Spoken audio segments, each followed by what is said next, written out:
오늘 말씀은 특별히 최윤아 선교사님께서 전해 주시고 성경 봉독은 고린도전서 15장 12절에서 20절까지입니다. 주부하고 좀 변경돼 있으니 화면을 참조하여 주시기 바랍니다. 그러면 한 절씩 봉독하겠습니다. 그리스도께서 죽은 자 가운데서 다시 살아나셨다 전파되었거늘 너희 중에서 어떤 사람들은 어찌하여 죽은 자 가운데서 부활이 없다 하느냐.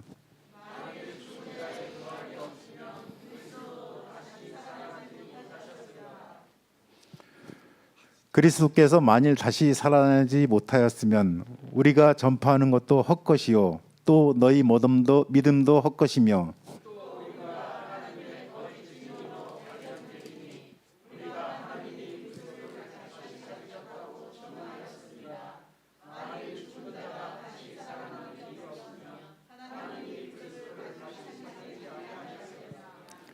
만일 죽은 자가 다시 살아나는 일이 없으면 그리스도도 다시 살아나신 일이 없었을 터이요.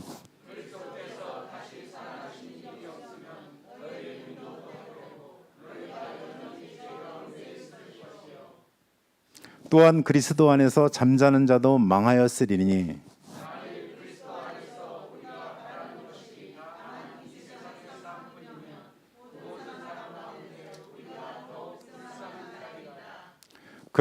다 같이 그러나 이제 그리스도께서 죽은 자 가운데서 다시 살아나사 잠자는 자들의 첫 열매가 되셨도다. 아멘.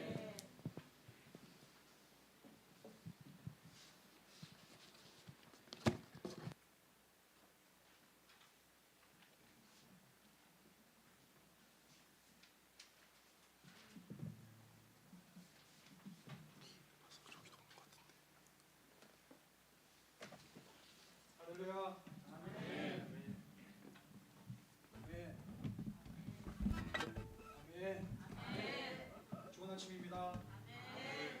우리 함께 서로 한번 인사 한번 하실까요? 예수님이 부활하셨습니다. 예수님이 부활하셨습니다. 잘 들리세요? 네. 이거 지금 마이크 안 나오는 스위치. 여러분 스위치를 켜야 목소리가 들리는 겁니다. 할렐루야. 네. 예수님이 부활하셨습니다. 여러분도 부활할 것입니다. 우리 앞뒤로 또 이렇게 계신 분들에게 예수님이 부활하셨습니다. 당신도 부활할 겁니다. 한번 인사하실까요?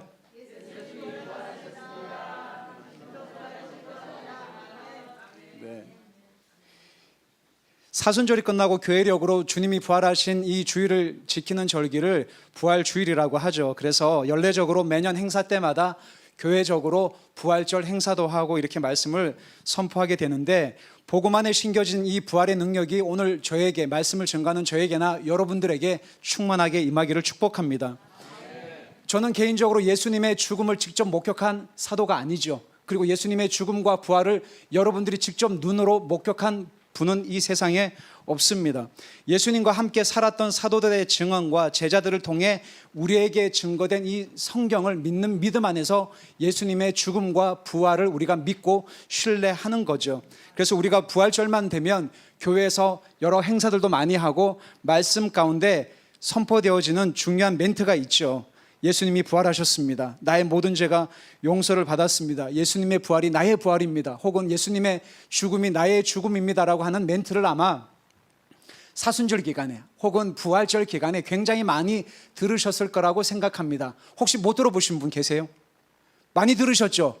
예수님의 죽음이 나의 죽음입니다. 예수님의 부활이 나의 부활입니다. 그런데 왜 이렇게 멀리만 느껴지지?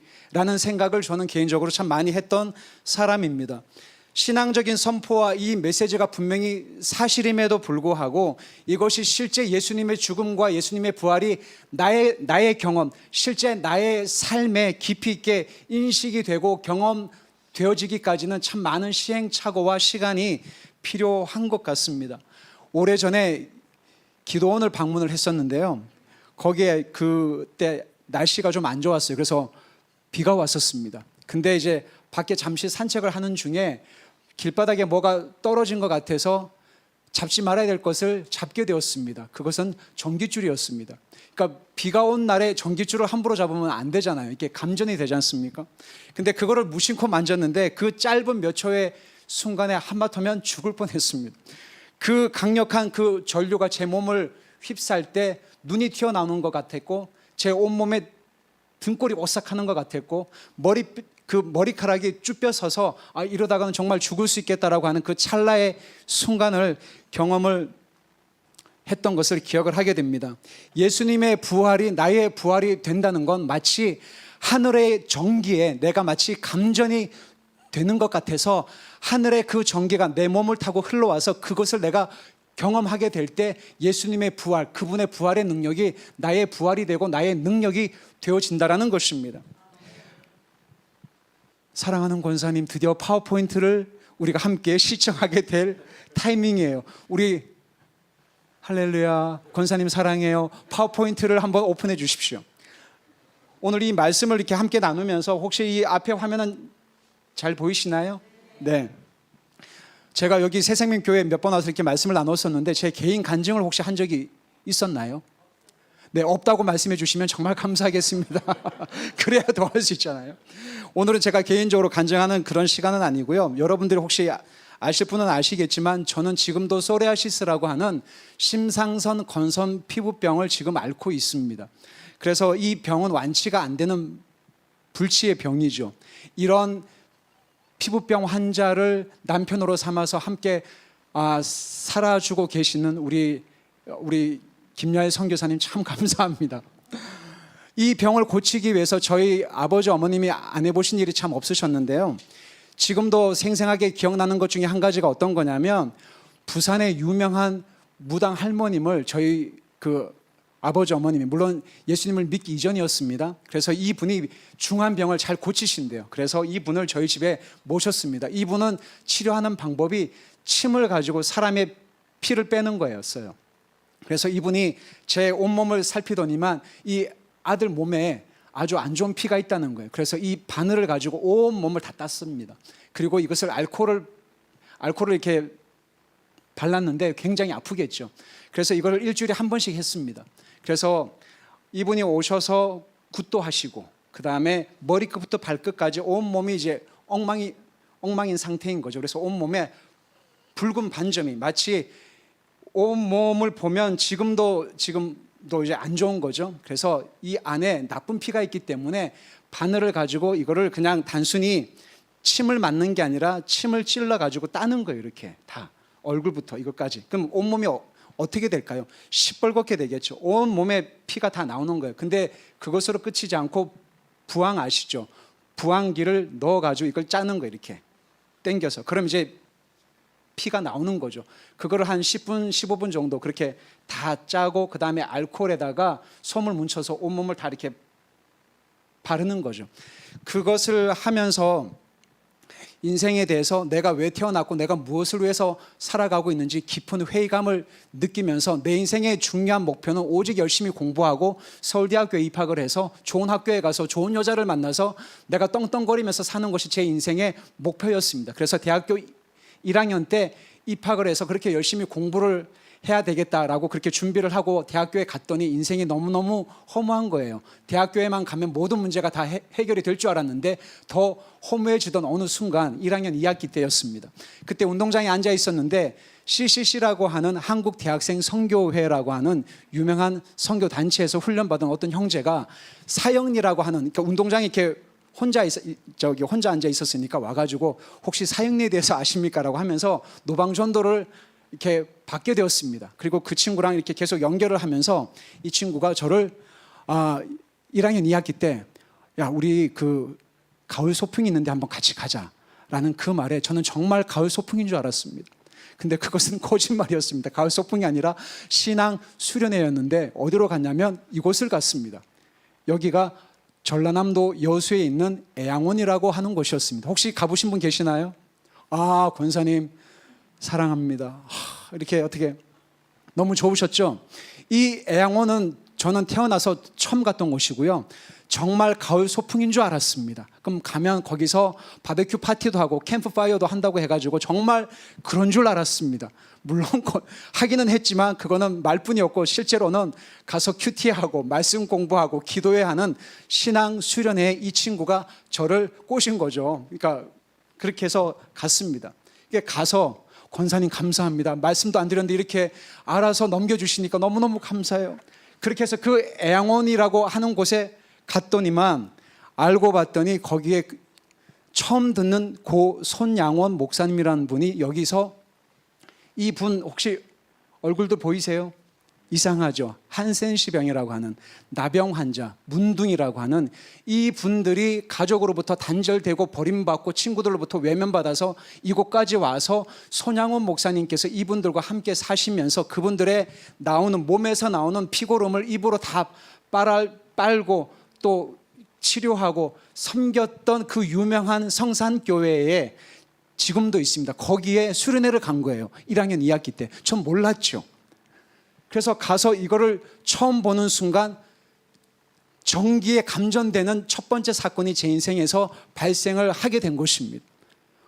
세상에 이런 사람이 다 있네. 저는 제 몸이 그냥 소리아시스라는 건선 피부병 때문에 너무너무 힘들었는데 저보다가 더 심각한 사람들이 여기서 함께 공동생활을 하고 있다는 사실에 너무너무 충격을 받은 거죠. 그 다음 사진 보실까요? 그러니까 너무너무 흉측스럽잖아요. 이게 어떻게 인간인가? 이거 짐승 아니야? 그러니까 그때 1학년 신입생의 눈에는 이분들이 사람으로 안 보이더라는 거죠. 근데 아니나 다를까 이 나병, 한센시병을 앓고 있는 할아버지 할머님들이 여기서 함께 공동으로 생활을 하고 있다는 사실에 제가 빨리 도망쳐야 되겠다라는 생각이 가장 먼저 엄습을 한 거죠. 왜냐하면 무서웠으니까. 이거 혹시 감염되는 거 아니야? 라는 생각이 생겼습니다. 그 다음 파워포인트를 한번 보실까요? 그러면서 두 번째 충격은 손양원 목사님이 어떤 분이라는 것을 알게 되었고 사랑의 원자탄이라고 그렇게 알려진 이 목사님의 두 아드님이 손동인, 손동신이라고 하는 두 형제가 순교를 당했다라고 하는 두 번째 사실에 제가 두 번째 충격을 받게 되었고 세 번째 충격은 손양원 목사님이 두 아들을 잃으셨음에도 불구하고 자기 두 아들을 죽인 안재선이라고 하는 분을 자신의 양자로 입양을 했다라고 하는 그 사실에 제가 너무너무나 충격을 받게 된 거죠.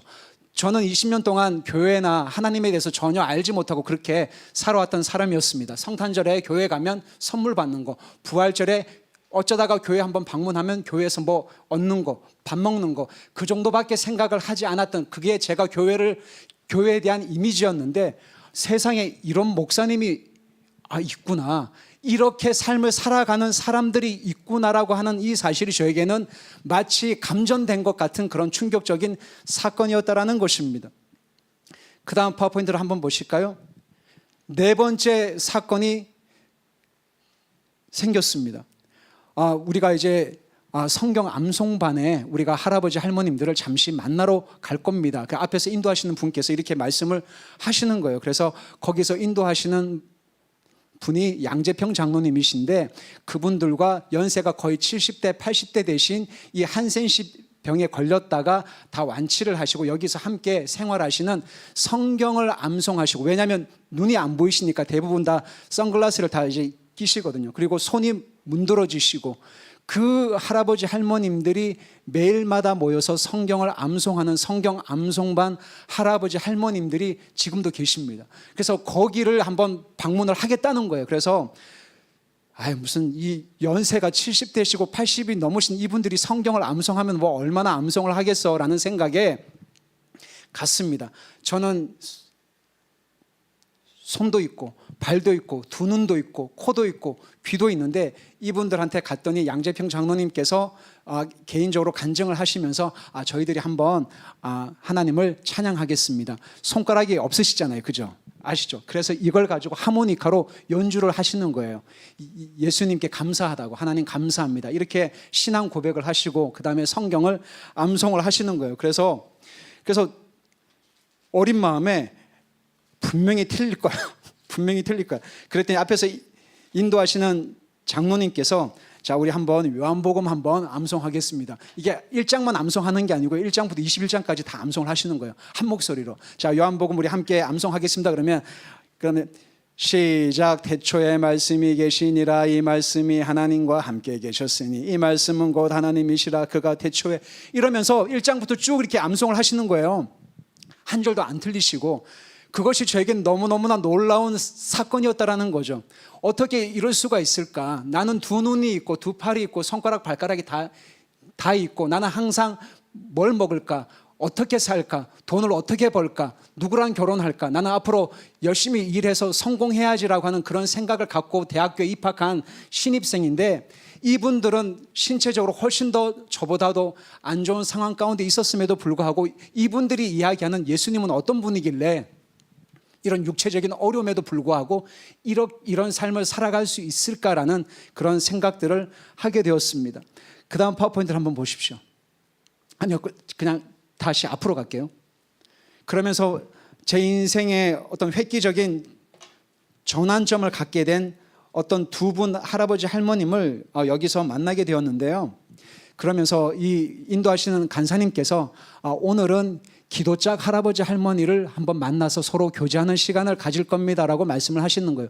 그게 뭐합니까? 그랬더니 나병에 걸려서 가족들로부터 버림을 받고 이곳에 와가지고 다 완치가 되신 할아버지 할머님들이 함께 사시는 각 방들이 있는데 그 방에 가가지고 그 할아버지 할머님들과 개인적으로 1대1로 만남의 시간을 갖겠다는 겁니다. 무서웠을까요? 안 무서웠을까요? 되게 무섭죠. 저 안 갑니다. 저는 안 갑니다. 딴 분들 가세요. 옮기면 어떡해요? 그랬더니 가면 아마 좋은 시간 될 거라고. 그래서 이렇게 거의 끌려가다시피 해서 가서 만난 할아버지 할머님 성함이 심희섭 할아버지랑 그 할머님 성함이 강분순 할머님이셨습니다. 그 할아버지 할머님을 만난 게 대학교 1학년 2학기 때였습니다. 32년 전이었습니다. 그렇게 해서 이제 갔었는데 노크를 하고 안녕하세요 저기 이렇게 인사드리고 했더니만 얼굴이 이상하시겠죠, 그죠? 얼굴이 아주 이상하고 손가락도 없으신 그 두 분이 앉아 계셨습니다. 저는 어디서 왔습니다. 제 이름은 누굽니다라고 소개를 하고 와서 앉으라고 하면서 밥 안 먹었지? 그랬더니 예, 안 먹었습니다. 이게 안 먹었습니다라고 이제 말을 하면 안 되는데 밥 먹고 왔습니다라고 해야 되는데 밥을 안 먹었습니다라고 하는 바람에 이 할머님께서 그 문드러진 손으로 흰 쌀밥을 하시기 시작하셨습니다. 이렇게 밥통에다가 쌀을 넣으시고 흰 쌀을 넣으시고 이 없잖아요 손이. 그 손으로 이렇게 밥을 이렇게 하여튼 밥을 하시기 시작하셨습니다. 주여. 주여가 아니죠. 저는 그때 안 믿었으니까요. 이거 빨리 나가야 되는데. 빨리 나가야 되는데 저거 먹으면 나 혹시 저분들처럼 혹시 감염되는 거 아니야? 눈 떨어지고 귀 떨어지고 막 이상하게 얼굴이 바뀌는 거 아니야? 두려운 마음이 막 이렇게 밀려온 거죠, 순간적으로. 그랬더니 그분이 어떻게 제 마음을 아시고 우리는 다 나은 사람이야, 괜찮아 이러시면서 밥을 하셔서 저에게 밥을 주시고 그분들의 신앙을 나누시고 난 다음에 저에게 5,000원을 주시면서 예수님 잘 믿으세요. 나는 가족으로부터 버림받고 친구들로부터 버림받았는데 이 모든 세상 사람들은 나를 버렸지만 그분은 나를 안 버리셨다네. 그러면서 꼭 예수님 잘 믿었으면 좋겠다고 하면서 저를 축복하셨습니다.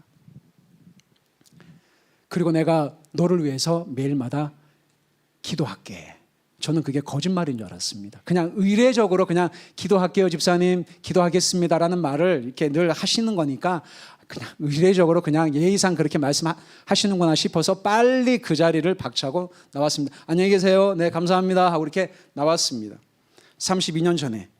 그러고 나서 1년 뒤, 2년 뒤, 3년 뒤 이렇게 그냥 그럭저럭 시간이 흘러가고 5년쯤 지났을 때에 이분들이 어떻게 지내실까 싶어서 한번 방문을 했더니 할아버지 할머니 안녕하세요. 혹시 저 기억하시겠습니까? 아이고 왔네 라고 하면서 저를 기억을 하시는 거예요. 그랬더니 어떻게 기억하세요? 내가 매일마다 기도하고 있지, 새벽마다.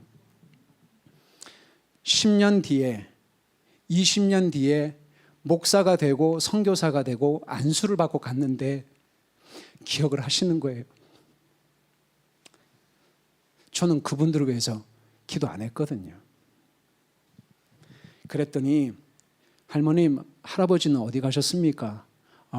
천국 가셨지.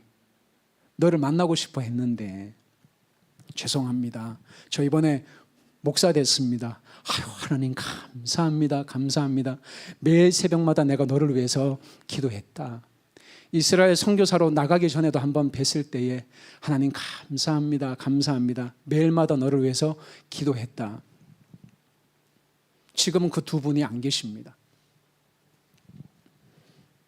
제가 지금까지 손양원 목사님, 두 아드님, 양재평 장로님, 성경 암송반에서 그렇게 암송을 하셨던 할아버지 할머님, 그리고 저를 위해서 매일 새벽마다 중보해 주셨던 그 신미섭 할아버지, 강분순 할머님을 여러분들에게 말씀드리는 이유는 예수 그리스도의 부활을 우리가 직접 눈으로 목격한 적은 없지만 이 분들은 예수 그리스도의 죽음과 부활에 실제 동참하고 믿음으로 거듭나셨던 이분들의 삶을 보면 예수님이 분명히 살아계셔서 그분들의 삶 가운데 지금도 역사하고 있다는 것을 제가 경험을 했기 때문에 이분들을 여러분들에게 소개를 해드리는 것입니다.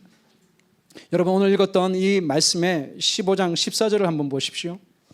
15장 14절을 한번 보십시오. 고린도전서 15장 14절 함께 읽겠습니다. 시작.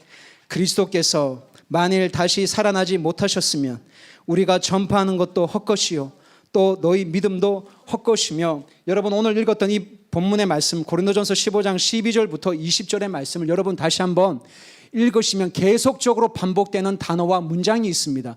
10번이나 반복이 돼요. 한번 잘 보십시오. 12절입니다. 그리스도께서 죽은 자 가운데서 다시 살아나셨다 전파되었거늘 너희 중에서 어떤 사람들은 어찌하여 죽은 자 가운데서 부활이 없다 하느냐. 13절입니다. 만일 죽은 자의 부활이 없으면 그리스도도 다시 살아나지 못하셨으리라. 14절. 그리스도께서 만일 다시 살아나지 못하셨으면 우리가 전파하는 것도 헛것이요 또 너희 믿음도 헛것이며. 15절. 또 우리가 하나님의 거짓 증인으로 발견되리니 우리가 하나님이 그리스도를 다시 살리셨다고. 여러분, 이 12절부터 20절까지 이렇게 계속 읽으시면요, 다시 살아나셨다라고 하는 이 표현이 10번이나 반복이 돼요. 다시 살아나셨다. 다시 살아나시지 아니하셨으면, 다시 살아나지 아니하셨으면, 다시 이 말이 10번이나 반복이 돼요.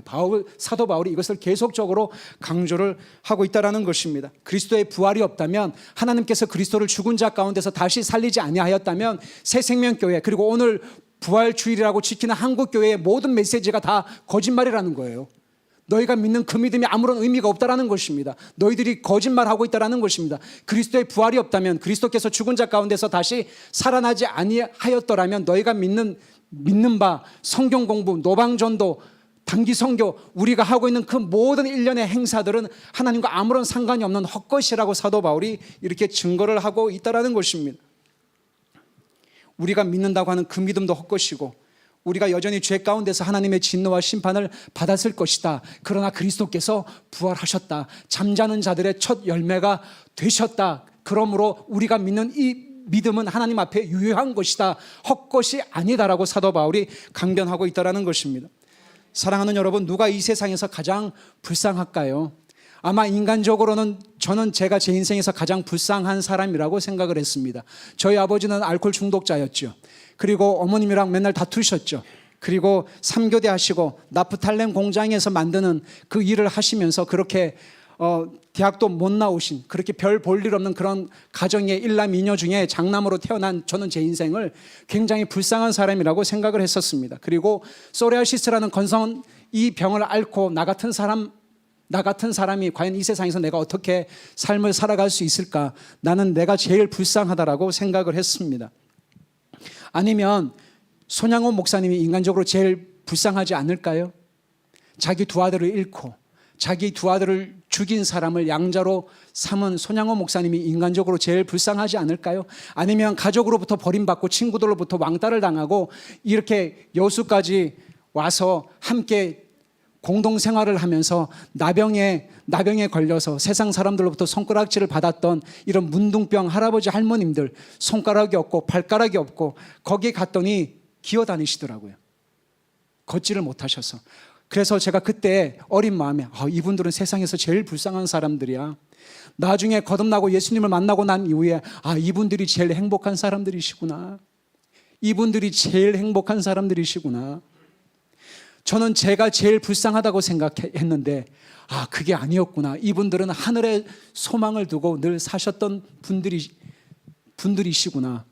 새벽 2시 반에 3시에 일어나셔서, 저는 새벽 기도가 새벽 5시인 줄 알았는데 거기 성산교회를 갔더니 2시 반부터 할아버지 할머님이 나오셔서 나라와 민족과 열방에 계신 선교사님들을 위해서 기도하고 계시더라고. 새벽 4시에 순장님이 막 깨우시길래 오늘 새벽 기도 있다 같이 가자 그랬는데 왜 이렇게 일찍 깨우냐고 그렇게 했더니 거기 갔더니 이미 할아버지 할머님들 여러분이 이미 나오셔서 나라와 민족과 열방에서 사역하시는 선교사님들을 위해서 2시 반부터 나오셔서 기도를 하시더라고요. 세상에 이런 곳이 있었구나. 이런 교회가 있었구나. 이런 목사님이 계셨구나. 이런 사역자들이 있구나. 하늘에 속한 사람들, 정말 하늘에 속한 사람들, 부활의 소망을 갖고 있는 그분들의 삶을 보면서 하나님이 살아 계시겠구나라는 생각을 가졌다라는 것입니다. 19절을 한번 보십시오. 15장 19절입니다. 우리 한 목소리를 읽겠습니다. 시작.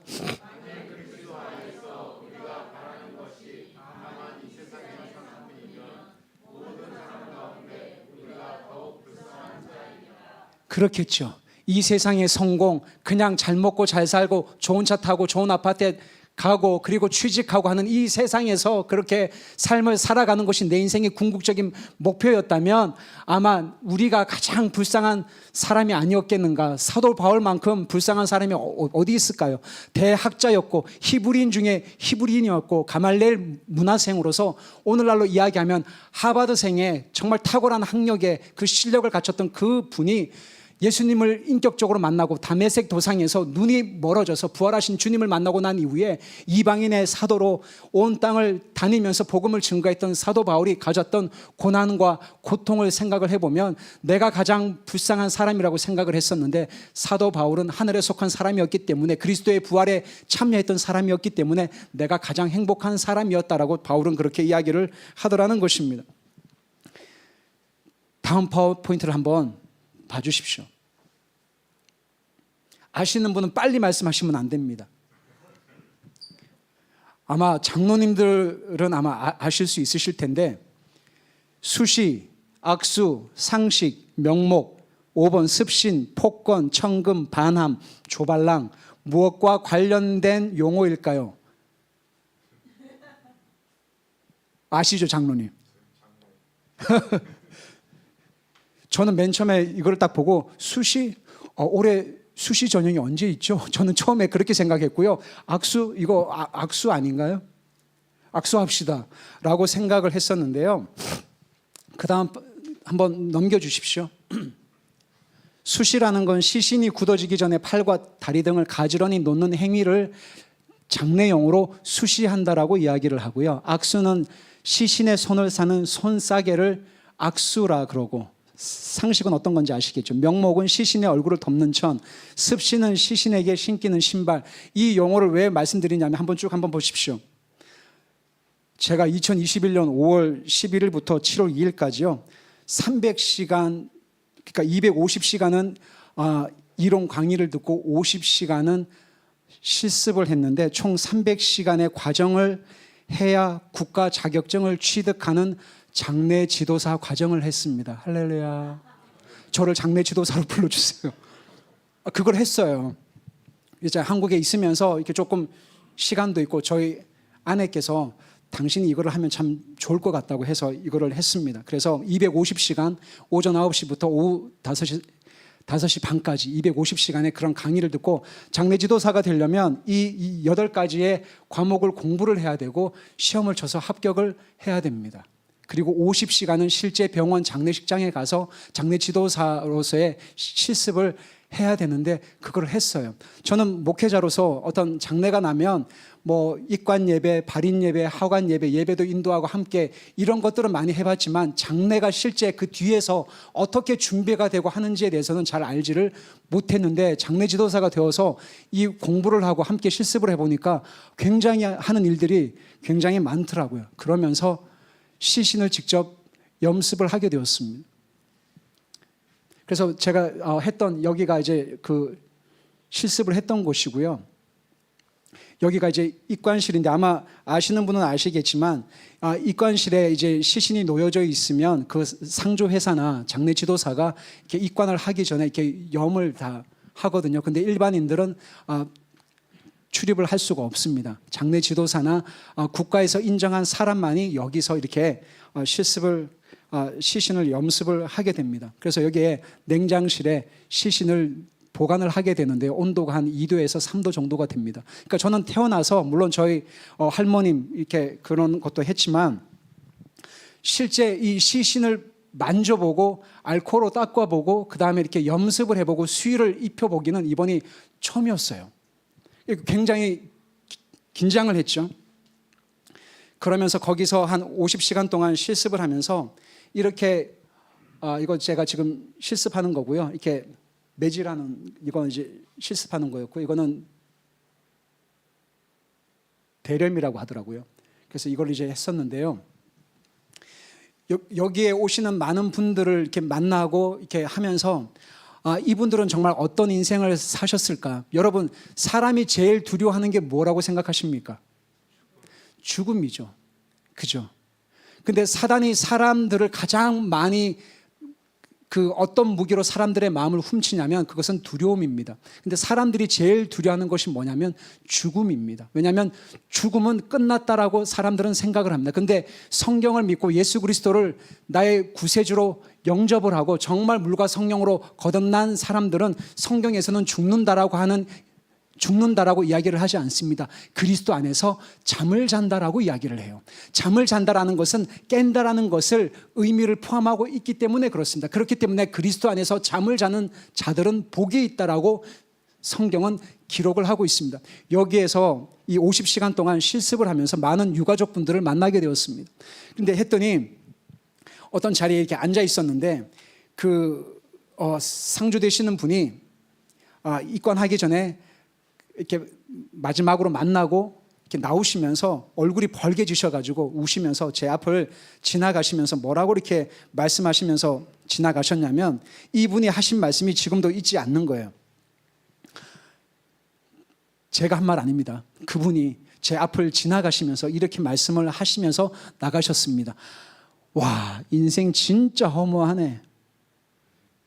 두 번째, 이렇게 죽을 건 뭐하러 아둥바둥 이렇게 살았노? 와, 진짜 인생 허무하네. 아무것도 안 남잖아요. 예? 요양원에서 오신 할아버지 할머님들, 그리고 또 이렇게 젊은 친구들 아무것도 없어요.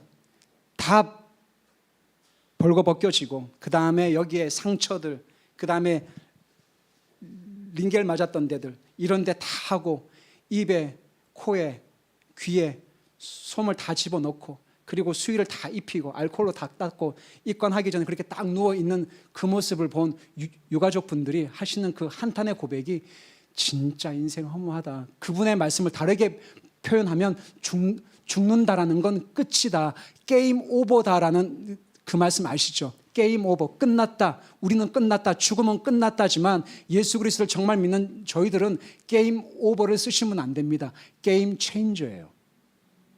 그래서 얼마 전에 소천하신 고 이어령 박사님 아십니까? 이어령 교수님께서 이렇게 말씀하시더라고요. 사는 거는 손바닥이고 죽는 거는 손등이다. 손바닥과 손등은 함께 있는 거잖아요. 그래서 우리가 죽는다는 건 또 다른 인생의 또 다른 영원한 세계로 가는 하나의 축복의 통로가 된다라고 말씀을 하시더라고요. 예수 그리스도를 정말 만난 사람, 이 부활의 기쁨을 참여한 우리 모두에게는 죽음은 게임 오버가 아니라 게임 체인저가 되는 거예요. 영원한 세계로 다시 갈 수 있는 거. 그래서 손양호 목사님이나 순교하신 두 아드님이나 양재평 장로님이나 그리고 지금은 천국에 가 계신 심희섭 할아버지나 이 모든 분들에게는 죽음은 더 이상 두려움이 아니라 영원한 삶으로 나아가는 귀한 하나님의 축복이었다라는 것입니다. 마지막으로 한 분만 더 소개하고 오늘 말씀을 마치고 싶습니다. 네, 이거 했고요. 저희들이 이스라엘에 2011년 1월 달에 이제 갔었는데요. 거기에 가서 10년 동안 사역하고 이렇게 하면서 이분들이 옆에서 안 도와주셨으면 저희들이 아마 이스라엘 선교사로 아마 살기가 되게 어려웠을 정도로 저희에게는 영적인 멘토요, 친구요, 가족과도 같은 유대인이시지만 예수 그리스도를 믿고 사시는 유대인들을 메시아닉 유대인이라고 합니다. 여기에 여러분 왼쪽에 계신 분이 단 장로님이고 오른쪽에 계신 사모님이 달리아 사모님이십니다. 정말 예수 그리스도의 십자가 복음을 외치고 평생 오로지 이 한 길만을 위해서 사셨던 분이신데 단 장로님께서 얼마 전에 하나님의 부르심을 받으셨습니다. 그리고 지금 달리아 사모님 이제 홀로 계신데요. 저희들이 이스라엘에 지금 갈 수 있는 상황이 아니어서 온라인으로 우리 단 장로님의 장례식을 참석을 했었는데요. 그 다음 파워포인트를 한번 보십시오. 이 아들하고 딸이 앞에 나와서 저희들은 죽으면 끝이다, 끝났다, 못 만난다, 이제는 헤어졌다, 이제는 게임 오버다라는 그런 생각을 했는데 이 분들이 앞에 나와서 아버지를 기억하면서 아버지의 신앙을 추억을 하면서 하나님 앞에 찬양을 하는 거예요. 슬퍼하지 않고, 물론 마음이 너무 아프잖아요. 그러면서 찬양을 하고, 그 다음 파워포인트를 보시면 이분이 달리아 사모님이 달리아 사모님 가족들은 안 믿습니다. 안 믿는 분들이 많으시거든요. 이 장례식장에 오신 이웃들, 친구들, 자기 안 믿는 가족들 앞에서 나의 남편이 어떤 하나님의 사람이었는지 오히려 예수 그리스도의 복음을, 부활의 복음을 이분이 선포하고 있더라는 거죠. 제가 그 모습을 보면서 정말 깜짝 놀랐습니다. 다들 장례식 그러면 다 우울하고 슬프고 가슴 아프지만 이분은 믿지 않는 불신자, 가족들, 친구들, 이웃들에게 하나님은 살아계시다. 나의 남편은 지금 이 땅에는 없지만 영원한 하나님 나라에서 안식하면 나는 나의 남편을 곧 만나게 될 것이다. 언제 예수 그리스도께서 다시 이 땅에 오실 때에 나의 남편은 아파서 죽었지만 나의 남편은 죽은 것이 아니라 지금 잠을 자고 있는 것이다. 그리스도 안에서 다시 그리스도가 이 땅에 오실 때 썩지 않을 그 영원한 새로운 몸을 입고 나는 나의 남편과 기쁨으로 함께 만나서 그분을 예배하게 될 것이다. 이분이 이런 간증과 이런 담대한 믿음의 고백을 선포하는데 오히려 믿지 않는 사람들이 더 놀라는 거예요. 왜냐하면 대부분 장례식은 이렇잖아요. 슬프고 눈물 흘리고 아프고 그냥 끝났다라고 생각하는데 너가 만난 예수님은 어떤 분이길래, 너가 만난 부활하신 예수 그리스도는 너에게 어떤 분이길래 저 달리아는 어떻게 이렇게 선포를 할 수 있나.